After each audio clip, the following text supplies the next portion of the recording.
Hello everyone. It's me, Arden Lee. I am back today with another video, and today's video is going to address what we can do if we have recently gotten out of a toxic relationship situation and we want to make sure that we have divested ourselves of any lingering codependent patterns that we may have taken on from that former relationship, right? We get out and we want to make sure that whatever we do next, that we're not just going to get ourselves into those same situations or one that looks exactly like it all over again. We want to make sure that we reset, right? That we reset our standards and our boundaries. How do we do that? That is the question that we are going to explore in today's video. Of course, as always, before we get to that, if you have not yet subscribed to my channel and or liked my page, I would love to invite you to do so.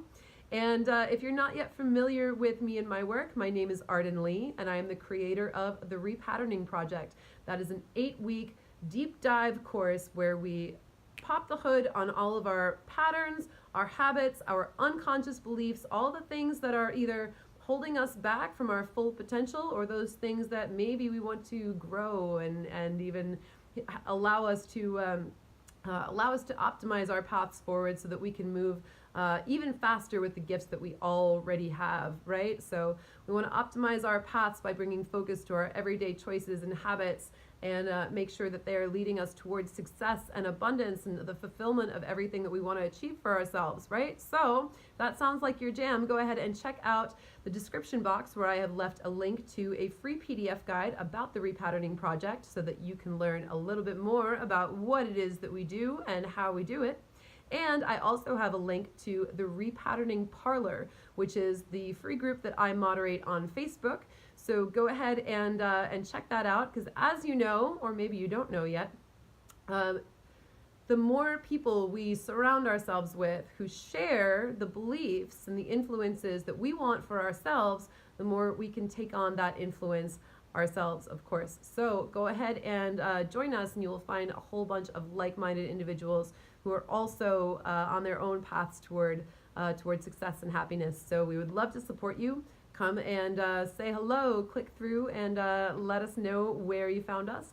And we look forward to seeing you there. All right, so for today's video, we're going to be talking a little bit about patterns of codependency, right? How do they get set, and how do we make sure that we undo them before we get into our next relationship?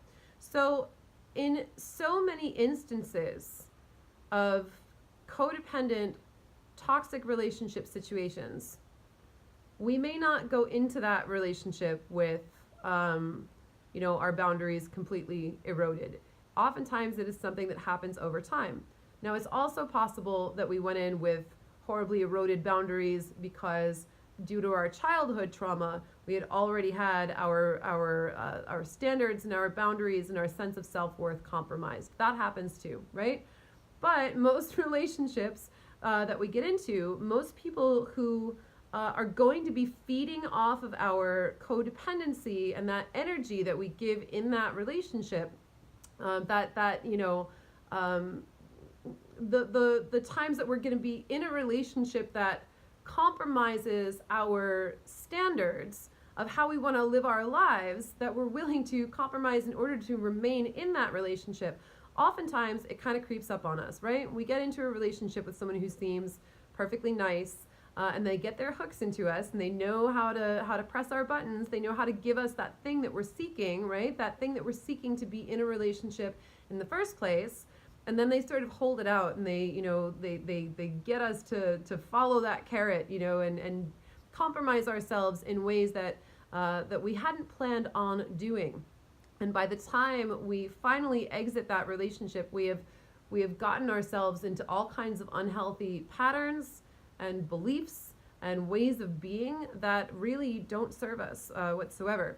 It's kind of like the frog in the pot of boiling water, right? If you have heard this metaphor before, then you know that if you throw a frog into a pot of boiling water, it will immediately jump out of the pot of boiling water because it knows that it's boiling.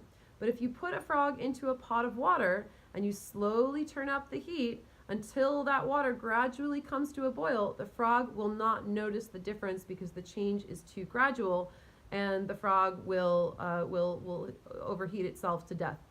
Essentially, will not, its protective instincts will not come in. They will not kick in, because the frog doesn't realize that the water is getting hotter and hotter and hotter, because it's happening so slowly. So many times when we go into a relationship situation that ends up being toxic and codependent, these patterns start to set, and if we don't get ourselves out of the boiling water, then we might jump into, or we might get ourselves out of the boiling water, but we might jump into another pot that's just as hot, essentially, because we haven't taken that time to reset our body temperature, right? That's a metaphor, but I think it kind of works in this particular case, right?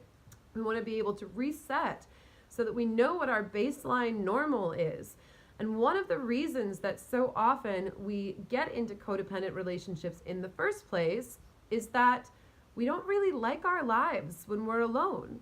We don't really enjoy our lives when we're alone, and as a result, we are willing to compromise on so many things just to have a partner in our lives, right? Just to have that person to watch Netflix with, or that, the date to take to a wedding. And this is, of course, in no small part, a big fault of the culture we live in that is so, that glamorizes romance and tells all of us that it's something that we're supposed to want for ourselves, right? We have to have that perfect relationship, or else who are we? What's wrong with us if we're still single after all this time, or whatever, all of that, right? All of that nonsense.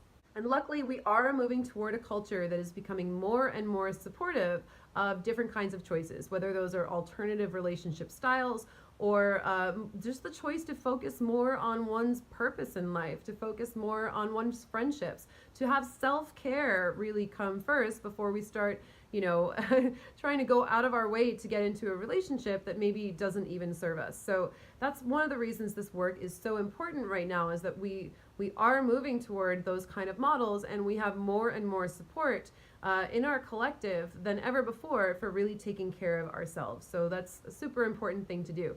So here's what it really comes down to.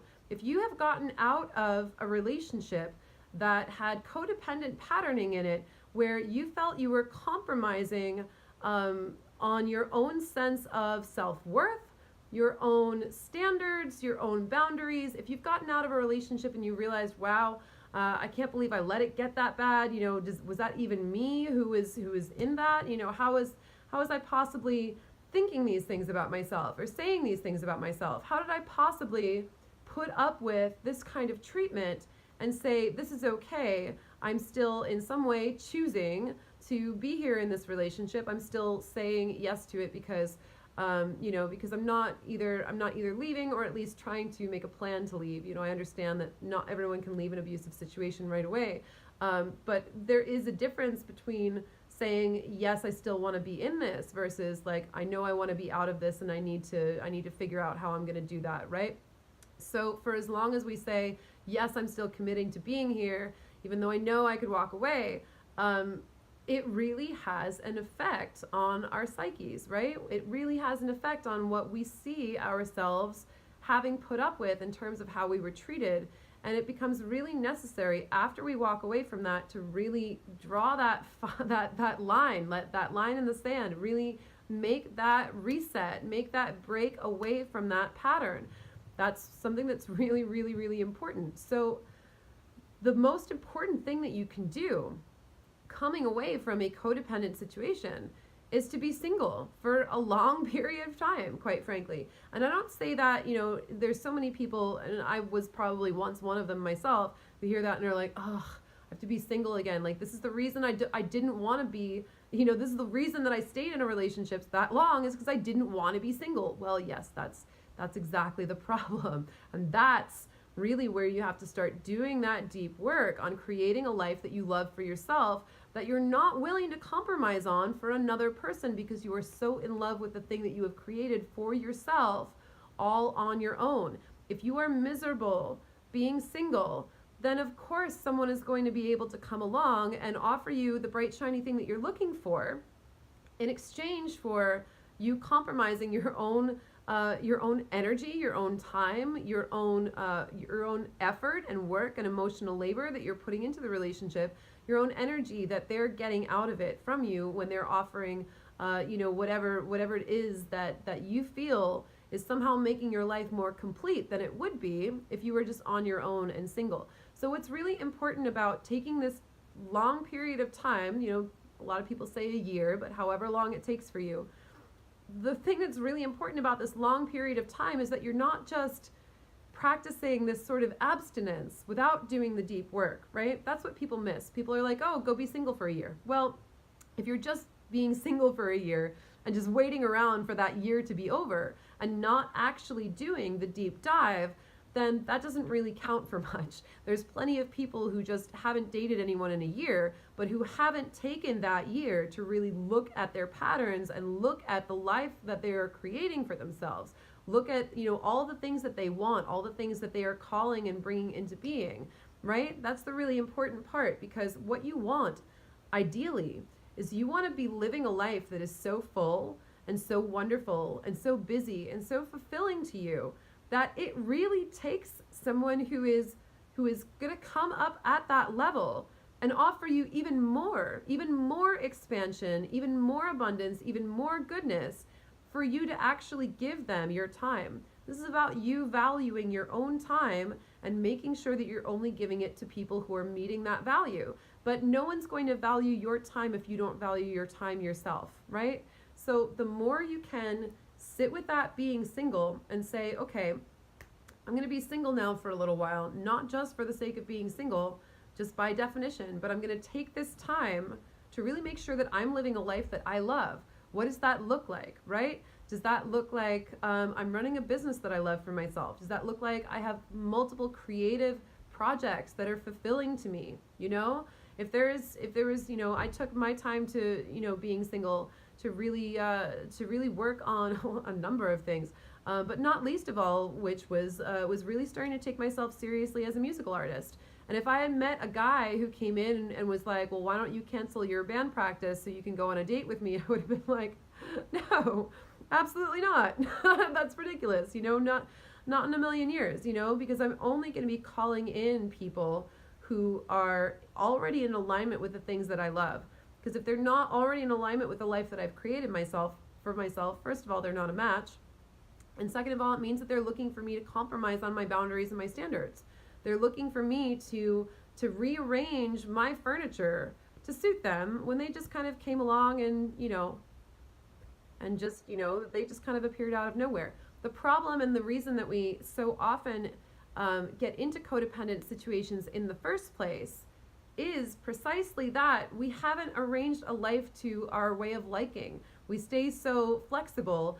And when I say flexible, I don't necessarily mean in a good way. We stay so non-deliberate about what we're doing. We have a job that we don't really love. We have an apartment that's, it's whatever it is, but we're not grounded. We're not rooted in our lives. We're not growing anything. And then someone comes along and there's nothing that is holding us down by the roots that keeps us in place. Someone comes along and notices that we really don't have anything going for ourselves, that we don't have anything that we're doing that we really love, and then they're able to come in and sweep us off our feet and deliver this, these grandiose promises, and then all of a sudden we're abandoning ourselves to be with them because we don't really have much of ourselves to begin with that's going on there. That's why you notice that people who are often really driven and really focused on what they're creating for themselves don't get into those kinds of relationships because they're just not a match to them. Because someone comes up and says, hey, why don't you cancel that thing and hang out with me instead? And they're like, no, that's silly. That's ridiculous. Why would I do that, right? Why would I, if you've seen that wonderful viral Eartha Kitt video where she says compromise, what does love have to do with compromise, right? Love is a yes. Love is a hell yes, right?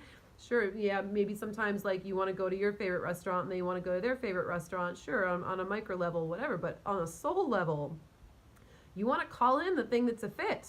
You get to be that picky, right? So the really important thing is that if you're going to call in what's going to be a fit for you, you want to call in what's going to be a fit for your dream life, which means that you want to already be in the process of creating your dream life. Because creating that dream life is going to attract the people who are a yes to that with you, who see what you're creating and want to be a part of it with you. And they're not going to want to pull you out of that integrity. And if anyone tries, they're not going to succeed, you know, which is a nice phase in itself to go through when you suddenly realize that your entire dating life has just turned into turning down a bunch of fuckboys. You know, that's a good phase to go through, because it's going to be after that, after all of that detritus is cleared out of the way, that you're really going to be calling in that partner who is really right for you, that cream that rises to the top when all of the rest of the noise has finally scattered. So you do really want to take that time and reset yourself, reset your self-worth, reset your habits, reset the things that you are doing within your life, you know, reset your daily routines, reset your dreams, reset all those things. You know, there's so many women in particular who, you know, when the kids are finally grown up, they're like, oh, I get to do that thing I always wanted to do now, you know, now that all the kids are grown up and I have my time to myself. Well, I would really challenge you to do that thing now, you know, do that thing before you are in that relationship, because if you want the relationship that's going to support your dreams, you want to be creating your dreams already before you get into that relationship, because that's going to attract the partner who's going to vibe with them. So I hope this was helpful. Thank you again for watching. I'll see you in the next video.